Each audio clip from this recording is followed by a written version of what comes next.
আমরা আছি ভারতের সীমান্তবর্তী এলাকায়। ভারত থেকে একজন আসছে ভাই কৃষক, এই যে ইন্ডিয়া। এই যে ভাই, আপনি কোত্থেকে আসলেন? এটা কি ওখানে কি আপনার জমি? কি আবাদ করেন? ধান, শসা, শসাটা দেখান তো একটু, দেখি শসা কেমন শসা। ও শসা তো শেষ, হ্যাঁ, এটাই শসা। শসা কত করে কেজি বিক্রি করেন? কত করে বিক্রি করেন? এতদিন তো বেচলাম 30, 35, 30-35। 20।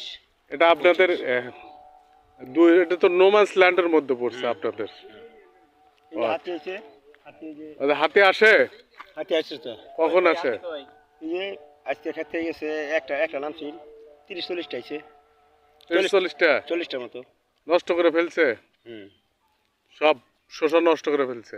শসা না, আপনাকে একটা ঢুকছে নাকি? আর ঢুকা হয় না, ওই যে জেনারেটার আর্থিং লাইন দিচ্ছি তো, হ্যাঁ, এখন আর ঢুকা হয় না। আর্থিং দিলে মারা যায় না? না। এ ভাইয়া, আমাদের কি বাংলাদেশ ওটা? আর্থিং দিলে মারা যায় না।